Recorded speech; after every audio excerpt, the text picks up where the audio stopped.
Hello and welcome back to Bookish, and welcome to a grumpy, sleepy Saturday Hodgepodge.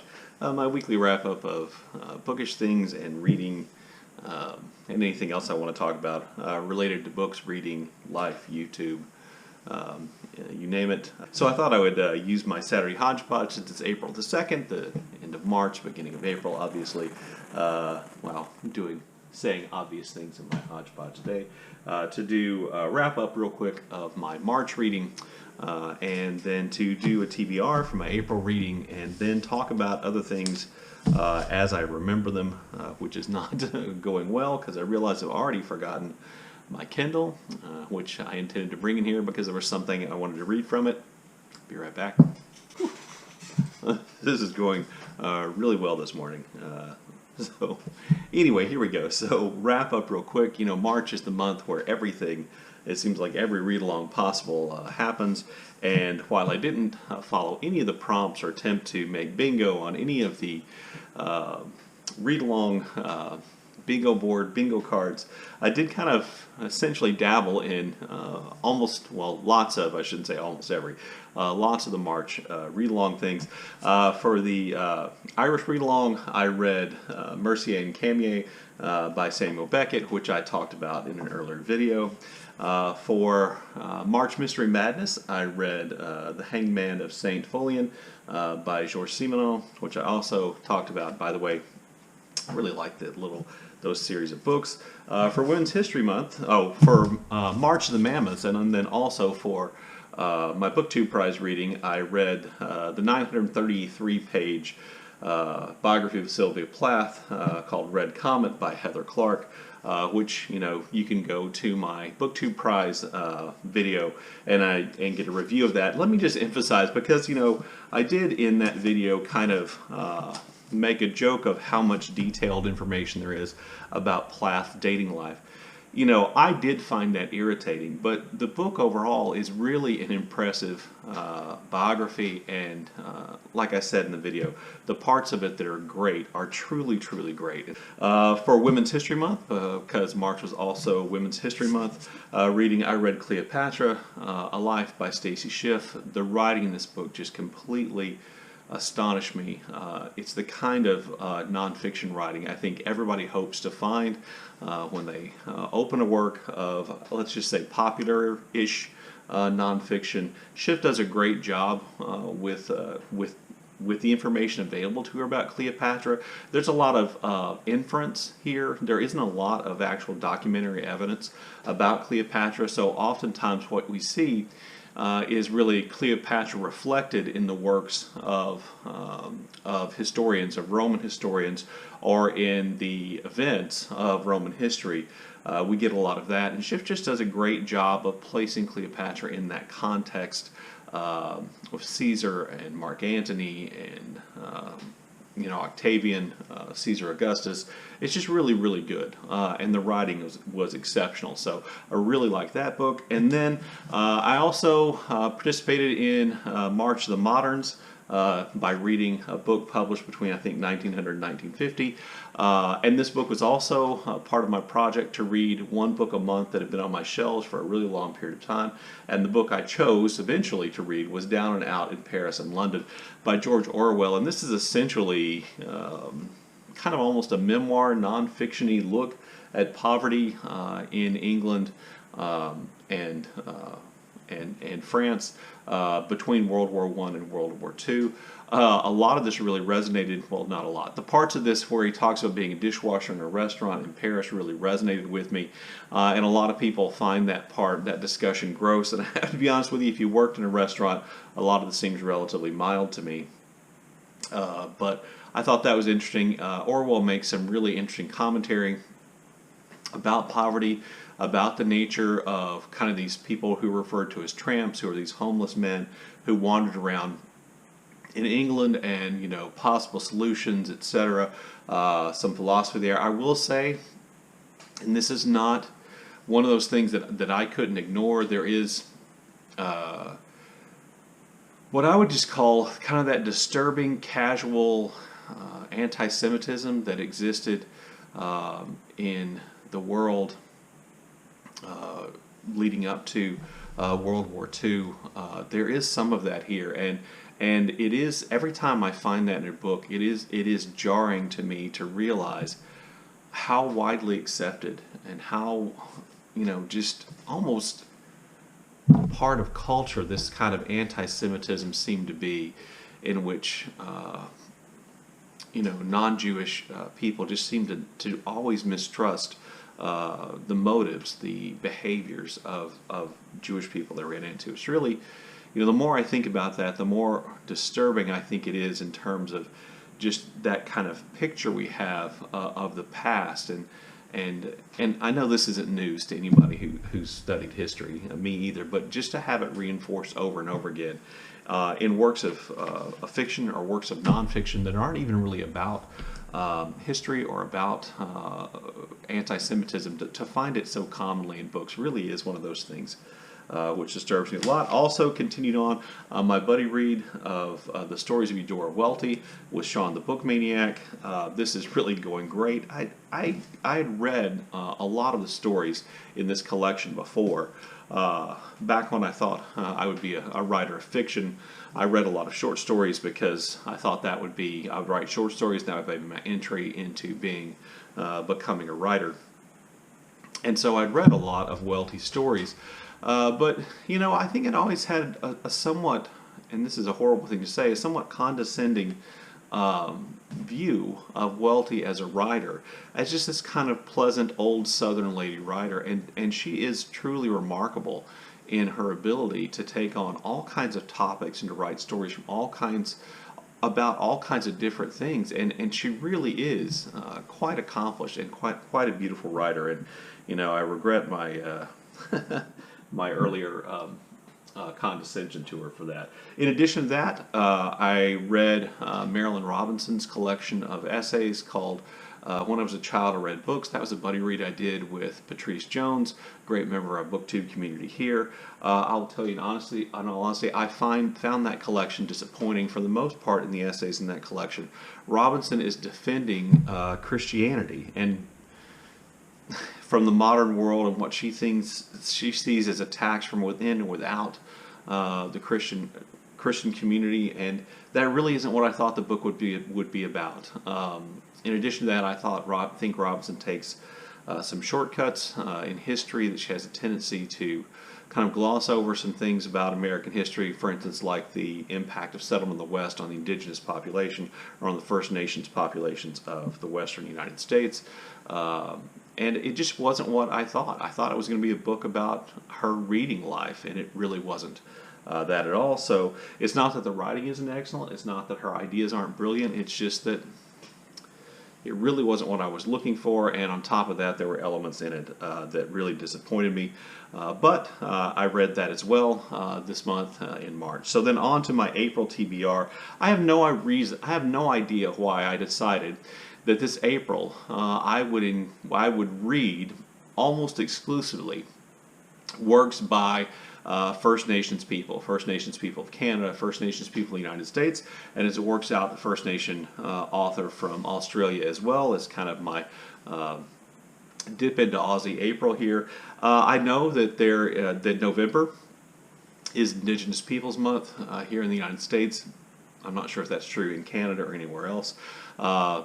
November's nonfiction November. It seems like it would have worked out perfectly, but for some reason in my head, I thought I'm going to read First Nations works in April, and so that's what I did. Those are the books I bought. Those are the books I have set up to read. Some fiction, some nonfiction.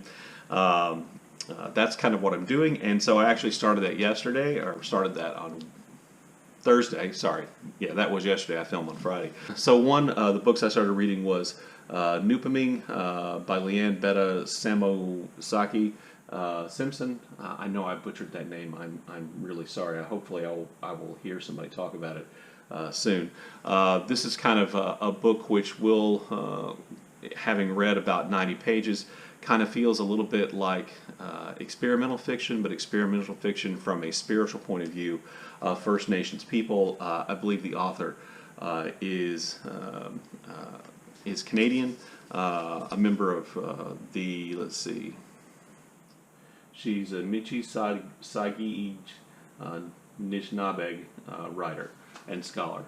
And so this is going well. It is one of those books which requires a lot of deep thought on my part. And so I'm enjoying that so far. And I also started reading a memoir called In My Own Moccasins by Helen Knott. Helen Knott, also a First Nations author who is a resident of Canada, and the book of hers that and her memoir is already relatively harrowing in terms of her experiences, and it is intended to be a look kind of at the problems faced by Indigenous women, their tendency to disappear, to be victims of sexual violence.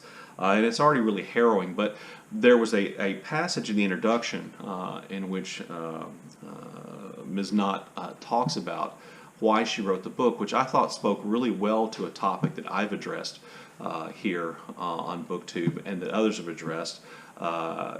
Karen Evans, the young person who does, I believe, their channel's Heroine's Corner. I'll leave it down in the show notes down below. I saw that Jen from Remembered Reads had kind of talked about something around this issue.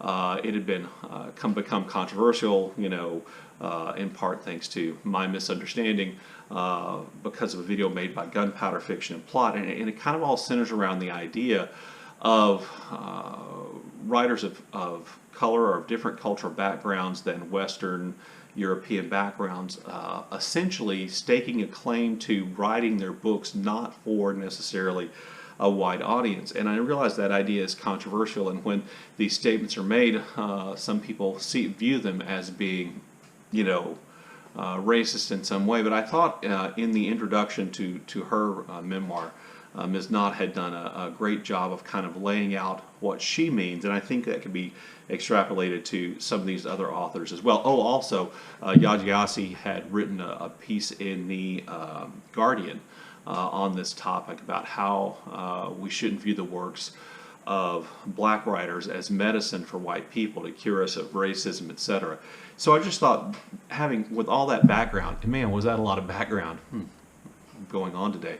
I thought that this passage really kind of spoke to that issue, at least as far as involves First Nations people or First Nations women. So here we go. I'll just read it to you. I was told that this book would be a good tool to educate people who do not understand the impact of violence, racism, and colonialism in Indigenous women's lives. I was told that there will be people who gain insight from this book.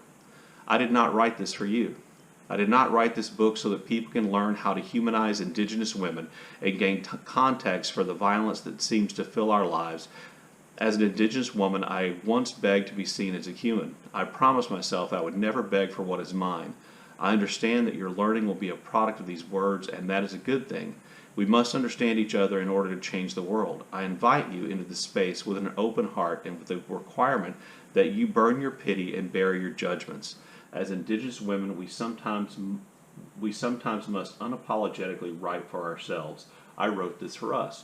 I thought that was just a beautiful description of kind of what this whole issue of people of color, First Nations people, black authors, etc., writing books about their experience for the people who've shared those experiences, and that yes, people like me might learn from them, but that we are not the reason the book's being written. She did not write this book to educate me. She wrote this book as an act of communion with Indigenous women. And so I thought that was really great. So I also wanted to read a piece of fiction. This is kind of a thriller horror novel called The Only Good Indians by Stephen Graham Jones, who is a member of the Blackfeet Nation, First Nation, here in the United States. I'd seen the fellows over at the Codex Cantina had done a video about this, that they read this book. I didn't watch it because I didn't want it to be I didn't want my ideas about it to be influenced by theirs. So I didn't watch their video, but I will try to remember to leave a link down below. So I've been planning on reading that. And then two works of nonfiction. The Heart of Wounded Knee by David Truer. Mr. Truer is a member of the Ojibwe Nation of people, and this book was, I believe, It was up for the National Book Award last year, and I believe it was in the BookTube Prize reading last year. I didn't get to read it, but this essentially talks about the history of First Nations people here in the United States since 1890, when the Wounded Knee Massacre took place. I really wanted to read this last year, and so I'm going to read it this year. I also wanted to read Our History is the Future, by Nick Estes. Mr. Estes is a member of the Dakota Nation. Yes, no, sorry. He's a member of the Lower Brule Sioux tribe, it says on the jacket cover. And this is a book, I think, kind of about the politics surrounding Native Americans, First Nations people here in the United States, and the political pressures and damages done in the past, and then moving forward. I'm really looking forward to that. I'm also going to be buddy reading The Yield by Tara June Winch. Miss Winch is a member of the First Nations community of Australia. This will be my Aussie April read, and this is a buddy read I'm happy to say that I'm doing with Britta Bowler. So, you know, for whatever reasons, I decided this would be the month in which I did First Nations reading. So there you go. There's my wrap up in TBR. Sorry for the confusion. I told you this was going to be a rough morning here for me at the Bookish household today. There's that. I also wanted to say that if you've been following along my channel since about last June, I've been working on a writing project, a nonfiction work of military history, and I just finished the initial, I just completed the initial first draft of that yesterday. I finished the typing. I'm going to have to go back and rework a few of the earlier chapters, which I wrote before last June. I did write 8 chapters of that since June of 2020, which is a pretty good pace for me, goaded on by one Steve Donahue to get done so I can move on to something else. But I'm happy about that. I will go back and rework a few chapters. There's some other information I want to put in, and then I will do my first round of like line edits, and then I'll be sending it out to many of you as my beta readers. Just joking. I wouldn't do that to anyone other than Steve. So I'm really happy about that. Also, the weather here has warmed up, and we've had some delightful weather. So I went out and about recently. I took my camera on some walks and on some fishing trips, and I just filmed some little tidbits of outdoors in suburban Texas, just north of the Texas Gulf Coast, which I put together in like a little vlog form, and I'll share with you here.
Anyway, so there you go. As always, look forward to your comments in the comment section below, and thank you for watching.